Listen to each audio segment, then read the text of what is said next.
lies affect the masses. There's no excuse. You've been loosed. This is From Destruction to Dignity with Janice Pons. Each week, Janice shares her wisdom to enlighten, educate, and advance the culture in America today. Janice Pons is a mother, author, and free thinker, and your host for our podcast this evening. Now let's join your host, Janice Pons. Greetings, greetings, greetings. Come on in. Welcome, welcome, welcome. My name is Janice Pons. I am the host on our podcast, From Destruction to Dignity. Welcome, welcome, welcome. I am so thrilled to come here every week as we continue to just dissect things. We go all the way in, so we're going to dive in because we've got a lot going on.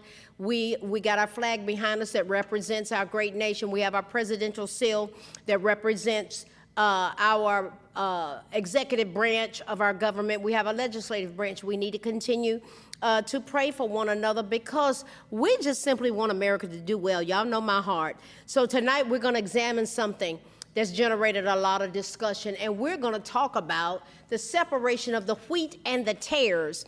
And our clinical perspective is the line in the sand. Now, guys, let's dive in.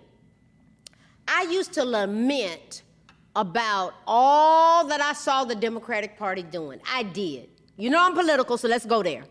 The history is staggering. Over time, I began to get a revelation, though, guys. God can use whatever and whoever he desires to separate the wheat from the tares. That's on him. He wants a clear separation of evil from good. God does not want us to have any excuses whatsoever about discerning and differentiating evil from good. None whatsoever. Oh, no.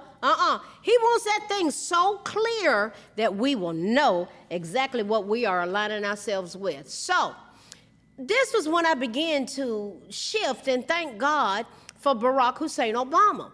He began a process that ended up being destructive through the Democratic Party that was very unique, that went to an entirely other level that was deep, and it got deeper each year.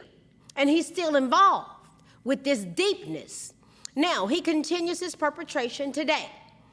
He knew about the fraudulent scams and the money laundering fronts perpetrated through the stimulus packet, Obamacare, COVID-19, USAID, and illegal immigration. Then we have this dynamic called the squad that showed up. They took things to an entirely other level. Their promotion of the Democratic Socialist Party. They want to get rid of these parties. They want the Democratic Socialist Party that would totally destroy America. That's what they want. That's the goal that would set us up as a Marxist socialist regime. And all of these things work in tandem. They do. All of them spend their efforts towards identity politics and not issues. They do not want solutions. In fact, they are masters at creating problems. They create chaos and confusion, driven by what? Deceitfulness. Many of the celebrities that support them are off the chain as they support confusion and they promote confusion, idolatry, and ungodliness. Their agendas, it just is. It is what it is. And I could give example after example, and we already know. It's so clear. 1 Corinthians 14:33, and it really is our spiritual perspective. It states that God is not the author of confusion, but the author of peace.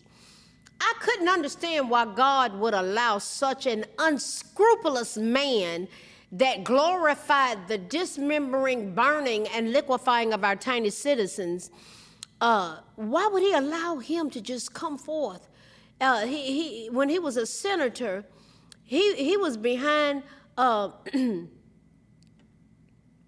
this Born Alive Protection Act that he said it was okay for them to be in soil utility closets and expire. That just blew me away. When I found that out, I was like, wow. So I knew that he was ignoring basic principles of faith to rule and reign for 8 years.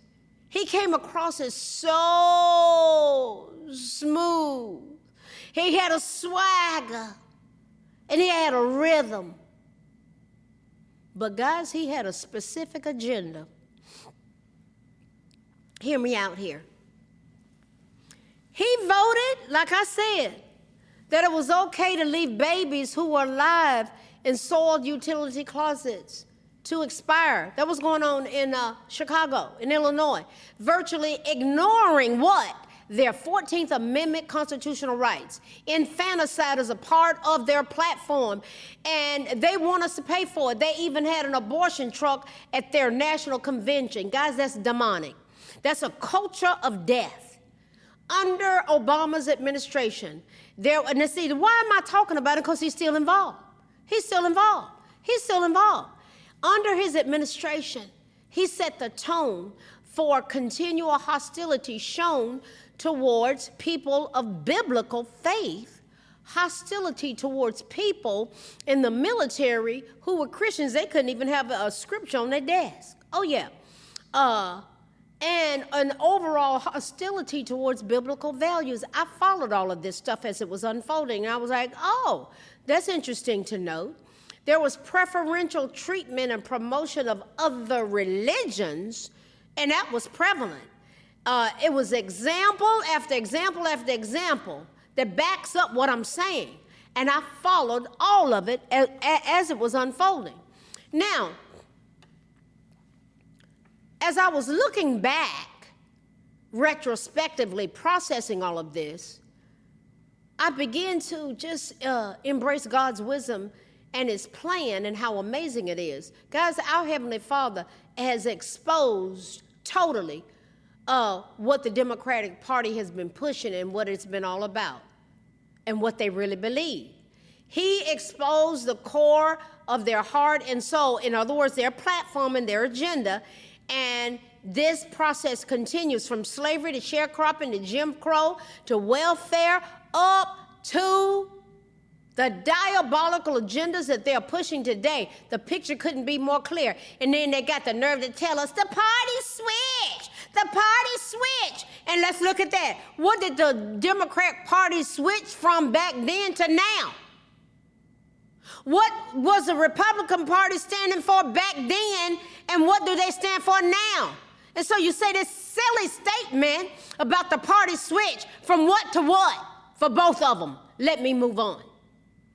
Christians that still support and promote that party, even after their Antichrist agenda, guys, those folk are without excuse. They openly booed God at their convention on 3 separate voice votes on the amendment that restored a mention of God in their platform. They booed it.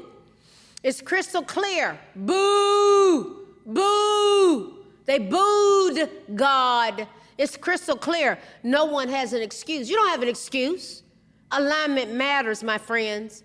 Alignment matters, my fellow Americans. Some people just can't seem to get over the fact that Obama's no longer the president. They want him to be in charge all the time, and he gives their marching orders. Although he operates a shadow government even as we speak. Why? He's still involved. He's still involved. Oh, yeah. His team, even after he left office, advised Iranian officials after he left the White House. They're the #1 sponsor of terrorism in the world. Why would they be advising them? He and his wife perpetrate division. Michelle's always comparing black, white. She even said that black folks shouldn't go to white businesses. My God. I'll let that sit right there. He is the ringleader of the Obama-Biden-Harris cabal. Who would have ever thought that we would leave billions of dollars of our military equipment in the hands of terrorists in Afghanistan? One thing that God clearly spoke to me related to Obama is this, and I want you to lean in and hear me because I heard it straight from heaven. It's like he put me under arrest and said it. I was like, wow. Oh, wow. I totally get it, God. He said he was allowed to be in office. When he said this to me, I was like, wow. He was allowed to be in office to help many people come to the end of themselves. I will say it again. He was allowed to be in office to help many people come to the end of themselves. Listen, guys, listen to me. I'm not cutting any corners here. The idolatry of race is real, and it clouds one's perspective and their vision. When this happens, they locate themselves. They just do. Pray for America and for our fellow Americans, guys. Guys, God's in control, but people have to make some choices. People have to make choices. They have to realize that the mainstream media is the propaganda machine of politics to keep us manipulated, deceived, divided, and controlled. And I refuse to give them my mind. God told me to stop looking at the mainstream media 6 years ago. I'm not giving them my mind. Obama ordered Trump Towers to be wiretapped. He was the one behind the Russian hoax.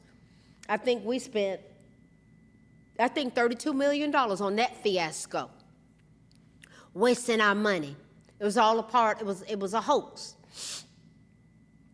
It was all to keep us distracted. All of this is a part of orchestrated lawfare. This was prior to President Trump accomplishing many things that no other president had accomplished in their entire time in office. Our public schools changed into indoctrination camps, teaching children how to engage in dangerous sexual techniques, such as what to do with their fist, thanks to Obama's safe school czar, Kevin Jennings, and he was part of fundamentally transforming this nation through our public schools. He wrote in the book Queering Elementary Education in 1999 that he wanted to start a saturation process in the minds of kindergartners related to homosexuality. Oh, you talking about my fellow Americans that I love? Oh, but you want to focus it on kindergartners. Why? Why are you focusing on children, Kevin? But Obama, 10 years later, appointed him as Safe School Czar. That was his position in 99, and in 2009, he was a Safe School Czar. Where did the curriculums come from, guys?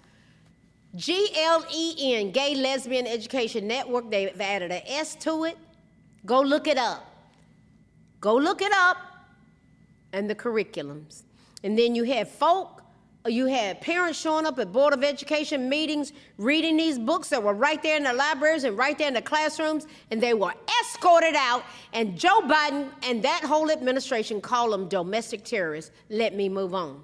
Leaders of BLM were talking about separation of the wheat and the tares. And then our clinical perspective is the line is drawn in the sand. The line's drawn in the sand.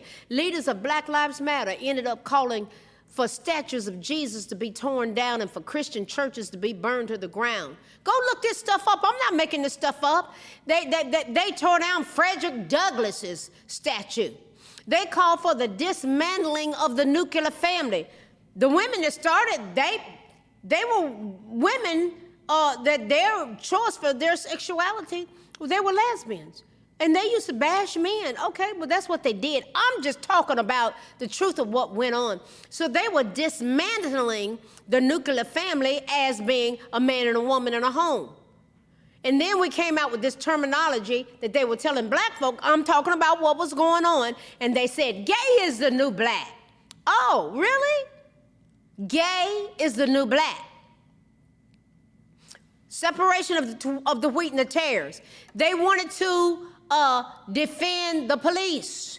They bragged about being trained Marxists. Bragging. Oh, thanks for letting us know. They burned businesses to the ground. And in the midst of all of their mayhem, guys, 42 Americans lost their lives. 42. And based upon what I could find out, there were 3 cases that there was any accountability of those precious people. Is the picture clear yet? What does one need to see to come out from among them? The separation of the wheat and the tares. Do I need to say anything else to people who have been in stark denial? D-E-N-I-A-L. Don't even notice I am lying. D for don't, E for even, N for notice, I for I, A for am, lying, denial. Don't even notice I am lying. What would happen if we got out of denial? What would happen? That's what I want to know. This provokes thought regarding our clinical perspective, putting a line in the sand, more commonly called drawing a line of demarcation in the sand. What does that mean? Setting a strict limit, boundary, or final condition that you will not cross or allow others to cross. It creates a clear choice where crossing the boundary leads to a definite action, consequence, or an end. To set a firm boundary involves identifying your core limits. Do you know your core limits, guys? You can state them clearly without over-explaining. It is what it is. And enforcing consistent consequences when they are crossed. What would happen if we focused on controlling our own responses rather than trying to change other people's behavior? Our own responses. What would happen if we defined and know our own limits? What would happen if we find out what our triggers are? Notice what makes us feel angry or drained or disrespected. And be able to say, hold on, whoa. Right now, I'm feeling a little uncomfortable. And being able to be assertive, I feel and I prefer. I feel and I prefer. We don't have to be verbally aggressive. We don't have to be passive. We don't have to be passive aggressive. Passive, we shut down at the one that's really doing it, but we're aggressive towards something or someone else. We don't have to be aggressive. We can be assertive. You say what you feel. And what you prefer. But you got to know your triggers. You feel angry, you feel drained, you feel disrespected. Can you say it in a respectful way and say what you need, what you prefer? What would happen if we picked our hard rules and decide, it's like, wait, this is my line. That's my line right there. And decide what you will never accept or do. Yeah, having some absolute no's. That's how you get free. That's the separation of the wheat and the tares. Nobody can come in and ramrod something over you, take over your being. Why? You have strong boundaries. I had to learn this stuff. What would happen if we write them down? And I'm going to say right here, sometimes you need to go through the therapeutic process because your boundaries have been so violated. You don't even know what you don't even know. You don't know. Ask me how I know this stuff. I took myself to task on it all because I needed to know. And it helped me to separate the wheat and the tares in my life and my mind, my will, my soul, my mind, my will, my emotions, my intellect, my drive, and my desire. Oh, yeah. We're talking about growing up, separating the wheat from the tares. We're talking about line in the sand. What would happen if we write these things down? What would happen if we speak up clearly? You know, the word no is kind of short. I remember when God said, tell them this. What is it that you don't understand, the N or the O? Because you they just kept pushing the envelope. And I just said, let me just ask you, I want to respectfully ask you a question. What is it that you don't understand, the N or the O? Oh, I'm sorry. Oh, I accept your apology. See, it'd be easy to go, well, that's all right. That's it. You don't need to apologize. Yes, they did. Yes, they did. Because they were ramrodding my boundaries. No. That won't work for me. Or I'm not available. Without adding a long excuse or apology? What would happen if we avoid over-explaining? Could it be that giving too many details invites other people to debate or try to change your mind? What would happen if we talking about line in the sand, we talking about separating wheat from the tares? What would happen if we use direct words such as, well, I will not, or I choose not, instead of weak language? I've gotten strong with my language. I'm very respectful, but I'm direct. What would happen if we plan what we would do if that line is crossed, such as leaving the room or ending a call? You know what? I need to get off the phone right now. Oh, you know what? I need to excuse myself from this room. Well, no, and you don't have to say why. You just leave. These are bold. This is hard for some people. Sometimes you need a professional counselor, a therapeutic relationship to help you dissect these things and how to do it. You do. And recovery support groups comes in so powerful. You've been so ramrodded and walked over, you don't even know how to stand up for yourself. What would happen if we say, I'm going to learn to be consistent, and we stay consistent, learning how not to back down or give second chances that invite the behavior back. Just open up the door again. Guys, this is tough stuff for some people, especially when you've been violated. This is why I'm such a proponent of the therapeutic process. I am. You can go to JanicePons.com to my website and go to the resource page, and you can type in where you're from, and it'll help you get a therapist. It's already there. It's powerful what can happen when you engage in a therapeutic process. Some people need it. What would happen if we let actions speak? If someone ignores your words, use your behavior to protect your peace by stepping away. Guys, what have we looked at tonight? Separation of the wheat and the tares. Clinical perspectives, line in the sand. If I say it once, I'll say it again. We're one nation under God, indivisible, with liberty and justice for all. The enemy of our soul wants to fight us tooth and nail over us forming a more perfect union, which means simply us flowing together as one. That's what I'm all about. I know we're full of greatness. God is not done with America. I'm here, you're here, we're here, and we've got something to say. We've got something to do. I'm going somewhere. It's expecting me when I get there. You can come and go with me. We can come and go together. A lot of us are already out the gate running, and we got a lot to stand up for, if for nothing else, the posterity of this nation. So that's why I come over here and dissect these things. I'm going to keep dissecting them because we need to know. We need to know what's going on.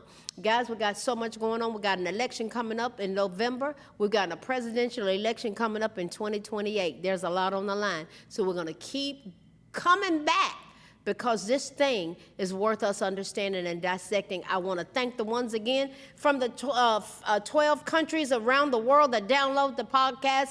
God bless you guys. Pray for us in America. We need America to be the best we can be, and you need to be the best you can be in your country as well. Guys, I will see you all next week. God bless you.